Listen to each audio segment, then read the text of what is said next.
Well, welcome to the Faith Roots podcast, and welcome to my new study. We finally got it ready and up and operating in the new house. Still a couple of boxes around, but the shelves are up, so I'm able to record from in here at last, which is fantastic. Today I want to talk about cold contact evangelism. A little bit of a background for why we're talking about that today. The Commonwealth Games are just about to start here in Birmingham. About 20 of us yesterday, mainly from church. Few friends and neighbours of ours went to the rehearsals, the big dress rehearsals for the opening ceremony. And there's an embargo. We were allowed to take selfies. We were allowed to share those on social media, but we had to switch off our phones and we're not allowed to give you any spoilers for what is going to come up, except to say it's worth watching on Thursday night. It's going to be a fantastic treat, very impressive show. Sarah and I and everyone that was with us, we really enjoyed it. Some theological questions about idolatry, and next week I'm going to come back and talk about idols without gods. That should whet your appetite. Come back and find out what I've got to say about that next week. Can't say more without those spoilers kicking and spoiling in the surprise, but we'll come to that next week. But anyway, during the Commonwealth Games, what our church and others are going to be doing is using the opportunities. We have thousands of visitors. The stadium here holds 30,000. There'll be different people coming in every day. I think there's 4,000 athletes taking part. There's other venues across the city, so there's probably going to be over 100,000 people coming and taking part in some way at the different venues in the Commonwealth Games, plus others watching TV, and then others that'll be just round and about. And so we thought this would be a good opportunity to make contact with people, some people that will come into our city as visitors from all over the Commonwealth, these 72 countries that are taking part. Some people will be local and using the opportunity to go to the Games. And so we thought it'd be a great opportunity to make contact with some people, to use it as an opportunity to share good news. We're hoping that there will be people who, even in and amongst the festivities, the celebration, the sport, the excitement, will turn up hungry, looking for God, not expecting necessarily to find Him and to find the answers whilst attending a big sporting event, but that they will, that the gospel will get to work in their lives. Now, most of them will go back to other cities and other places around, not just around the UK, but around the world, to Australia and New Zealand, to Jamaica, to India, to Pakistan, taking the gospel back with them, maybe joining a church where they are, maybe planting a church back where they are. Who knows what might happen? But what this will mean is that we will be engaging in cold contact evangelism. We'll be going and talking to people that we don't know. It's cold contact because this will be their first encounter with us and probably their first encounter with the gospel. And I'm a firm believer in cold contact evangelism. It's something that we've used as part of a local church.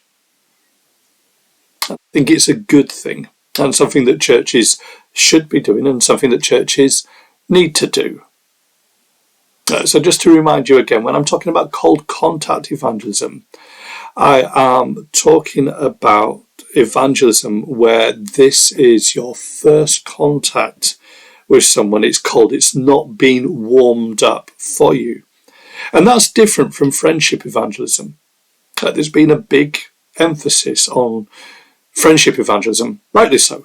I think most people tend to become Christians and get involved in churches because of contact, because they've been invited, because the good news has been shared with them.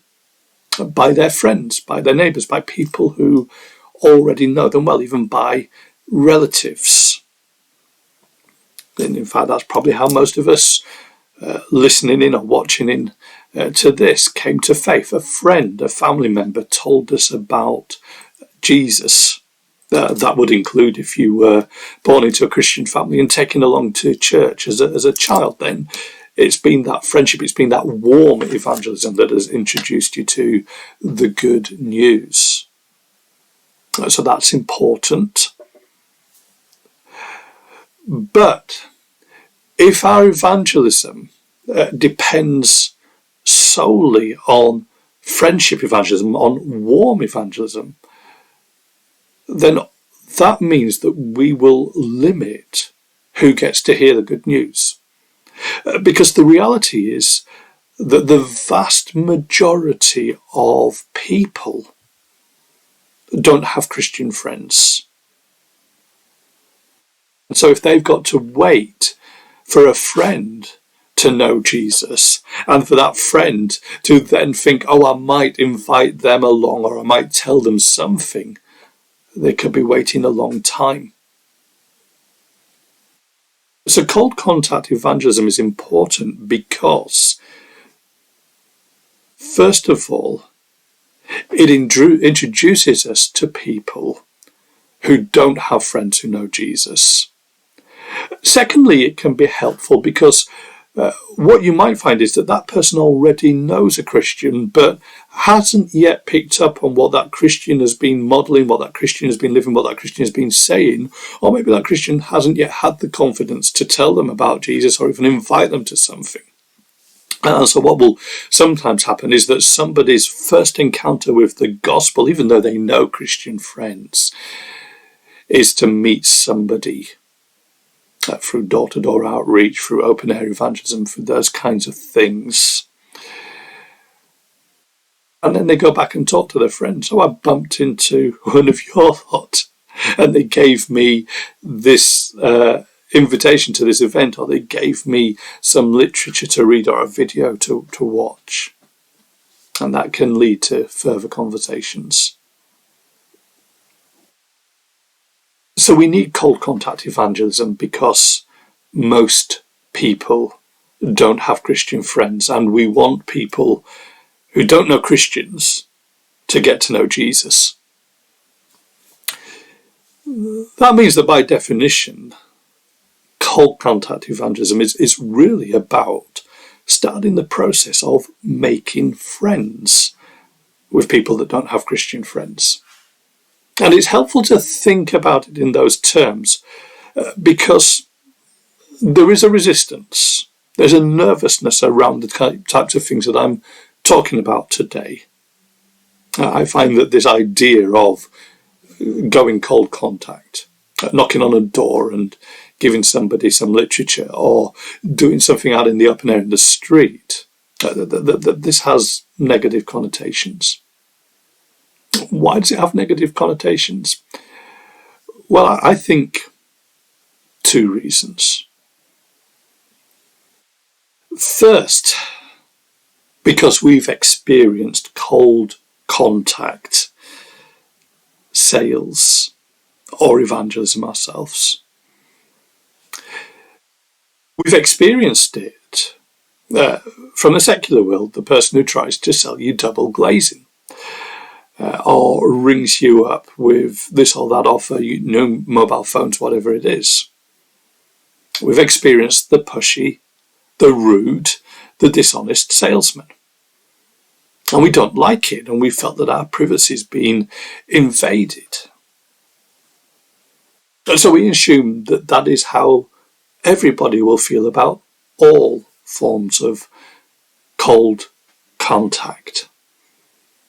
But in reality, those secular salesmen use cold contact methods because they do get results, because for every person that turns them down, or maybe for every 10 people that turn them down, there's somebody who says, I'm glad you called. I need some new windows. And the reality is that whilst we may consider some types of cold contact a nuisance, a pain in the neck, a lot of that is down to how the person went about it. And there have been plenty of times when we've appreciated the contact or wished we'd had some contact. I mean, you might grumble about someone knocking on your door or ringing you up and saying, I just want to do a survey, and your suspicion that behind the survey is a sales pitch. But then how often have you heard others, or even heard yourself, saying something to the effect of, I don't believe the opinion polls around election time because no one's ever asked me, and secretly we want to be asked. The other negative experience a lot of us have had is of church-based evangelism. Perhaps as a youngster you were dragged out to by your church, by people in your church, to do some evangelism, to go and knock on some doors 2 by 2.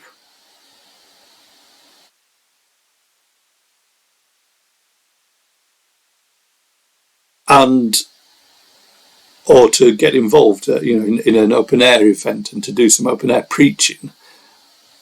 And it's been scary and embarrassing and cringy for you.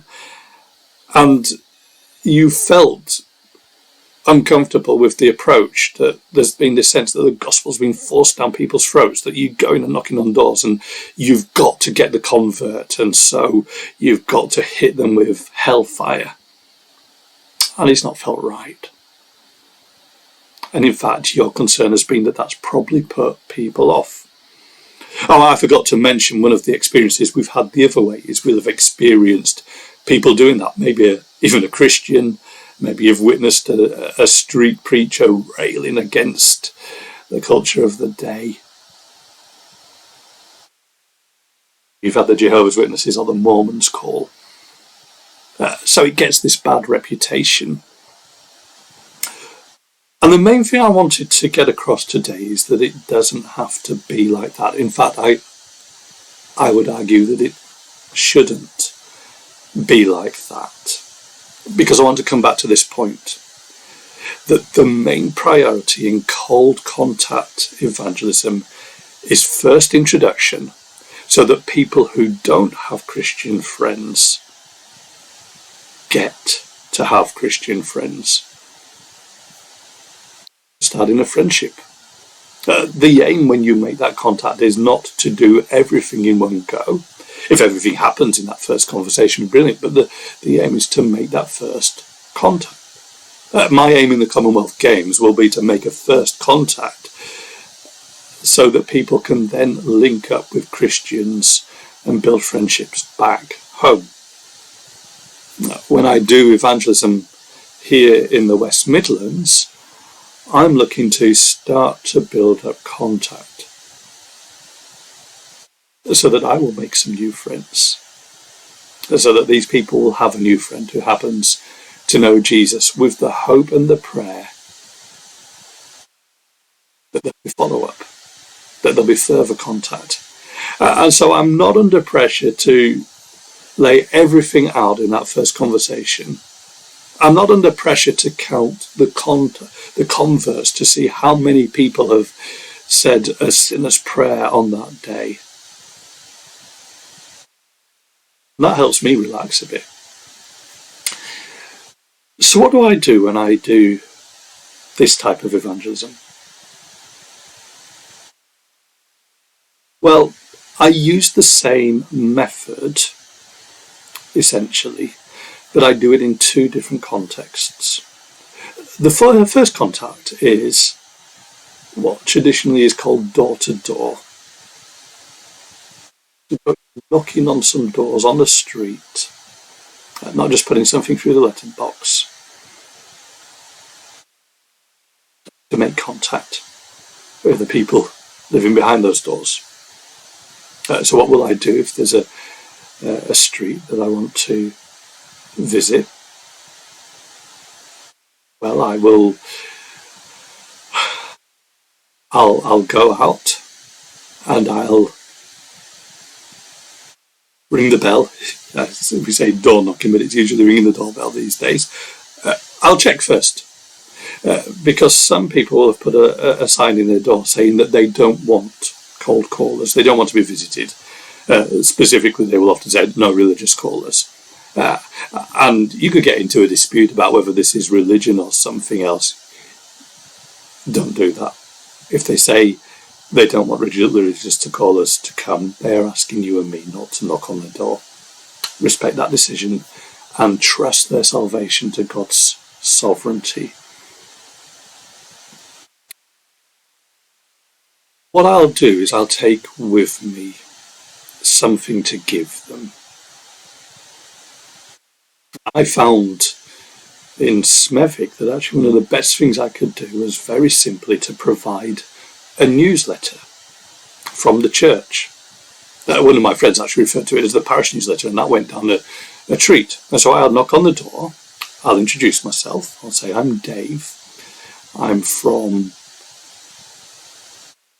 this particular church. Back in those days it was Bearwood Chapel, now I'll say I'm from Church Central North, and I'm just visiting on behalf of the church just to introduce ourselves. I wanted to give you our church newsletter in person, and I just wanted to introduce us, just to say we're here. If there's anything we can help with in any way, anything you want to know, then I'm happy to answer questions now, talk with you now, pray with you now, anything you would like. All those details on the newsletter. And I hand them the newsletter.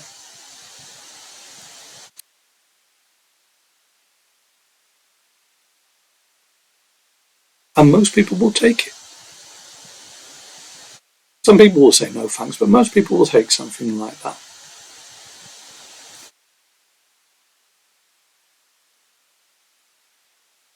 And usually that's where the conversation stops. But they've had first contact with us. They know that we are around.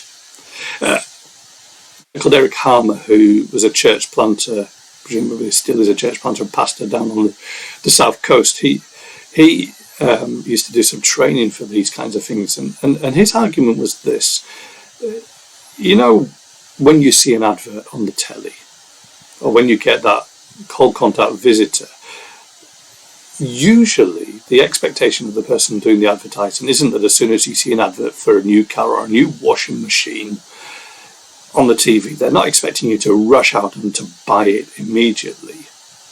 Most people don't work like that. But the expectation is this: that if they've had some contact, had some information, some awareness of, in that case, your product, with something better than the product, then that sits somewhere in their mind, somewhere in their consciousness. And a day comes when they need a new car, a new washing machine. And they remember, oh yeah, I saw an advert for such and such a brand or such and such a car. And so they go out and look for it. So simply to have introduced ourselves and to have made some contact is enough. The person may read the newsletter. Usually what I would include in the newsletter is some information about events and activities at the church, and a little article, just something related to what is going on in the world at the moment, in the community, and bringing a gospel message into play in the context of that. A little bit of commentary with the gospel at the heart of it. So they've got something to read, and they may read it, they may not even read it, it may go straight in the bin. But they know that you exist. They know that your church exists. And one day in the future, that might become relevant to them. The other place where I do this type of evangelism is out and about on the streets, particularly if there's a high street or a little shopping mall. Now, Open air evangelism, as this is often called, has often relied on people doing things like preaching and sketchboards and drama and music. I'm not against it, it's not my preferred style. But that often isn't practical. And I'm not completely convinced that it draws people in. And that's what you really want to do. You want to get the personal contact. So what do? I take a little booklet. Let me just see if I can find one.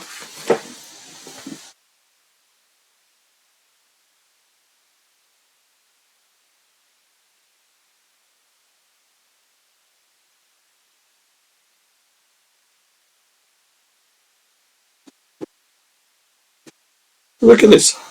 I've got a whole packet of, these are Luke's Gospels. Those are the ones that we're going to be taking out during the Commonwealth Games. And into each one of them, I'm going to put a little card. In this case, it will give a link to the First Look course, which is available on faithroot.com. That's a 4-part evangelistic course that introduces people to the life of Jesus through the eyes of Luke, through his eyewitnesses. There's also a link to my email address, and I've said if you want to be put in touch with a church near you, use this email address, contact me, and I'll link you up. In normal times, I will also have, or instead we'll have a card that will give details of our own local church. Just something very simple in there so that they've got a way of getting back in touch with us. And there's all sorts of things you can do these days. You can use QR codes and things like that so people can scan in and get to your church website very quickly. And what I'll do is I will give those out to people I meet. Now, they're substantial. They've cost us a little bit of money. From 10 of those, not too much, but still there's a cost to it. And so I want them to be well used. I want them to go to people who will read them. So I'm not just going to be going out in the street giving them out like this. I'm actually going to be looking for people who I think might take it and read it. So rather than trying to give 100 of them out in one go, I'd be happy in a couple of hours to have given 5 of them out. Maybe had a couple of conversations. Now, again, as with the door-to-door, all I might do is get as far as giving them the gospel, and they say thank you, and go on their way. But sometimes I'll be able to have a bit of a conversation. So my practice with those is to say, hi, can I give you a free gift? People love a free gift, don't they? And I put it into their hand, because then it's with them, likely to hold on to it. And then I introduce, if they pause, I'll introduce myself, or in fact quite often what I will do is look for people that have already paused, maybe sat on a bench or at a bus shelter, and I'll say, it's from our local church, it's a free gift for you, my name's Dave.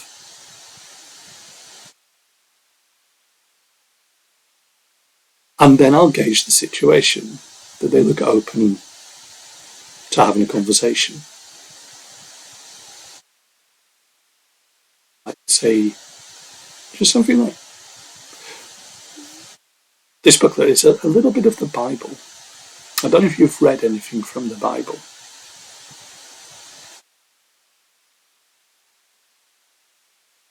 To respond. And they may say, yes, I've read parts of the Bible. They may say, I've got a Bible at home, or more likely grandma's got a Bible.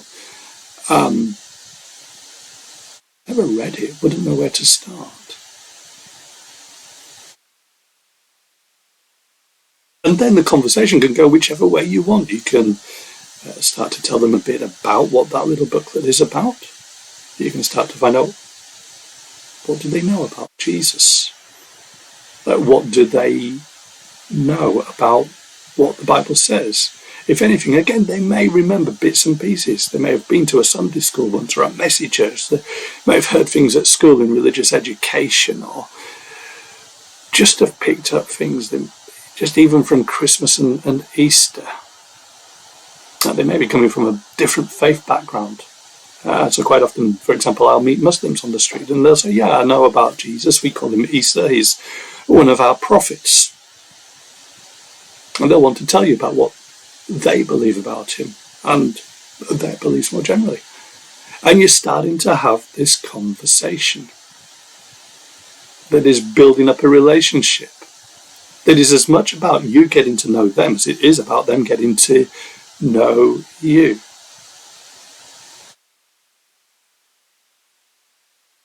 And you may, within the context of that, talk about other things like, oh, we've got something happening in our church. Would you like to come? Do you know where our church is? No, never heard of it. Or, oh yeah, I went to something there when I was a kid. Or we took our own kids to something there. And so and so, I think my great aunt says, I think she might go there. Oh yeah, we know her. Or that must have been before we were there, or whatever. It's just all part of that natural conversation. So it's gentle, it's low key. It doesn't have to be offensive. It doesn't have to be confrontational. It's just starting to get to know people, whilst also giving them something that they can take away that will start to help introduce them to Jesus. Now, that doesn't mean to say that this comes without opposition. I have had people reject what we've been offering, sometimes forcibly, sometimes wanting to get into a heated debate, and I might debate and discuss things with people, but you don't have to. Quite often I'll say, well, that's fair enough, that's your view. And sometimes I'll say, if you really want to debate and argue about this, I'd love to. Why don't you get in touch with me, and we can go for a coffee and we can argue it out at a different time. Anybody's ever took me up on that, even though some have said they would. But you don't have to do that. Again, it's just about that first contact and building the relationship. One other small thing here. Like I said, I tend to go with Gospels, or sometimes a little booklet like 2 Ways to Live, or a little DVD like the Jesus DVD, particularly in contexts where literacy rates aren't so great, or where people speak English as a second language, and we've got DVDs with their languages available. There's been a history in the church of tracting, hasn't there? Writing a little tract, or buying it more likely buying in these tracts, a little leaflet, opening topic, and a gospel twist, a bit similar to my newsletter articles.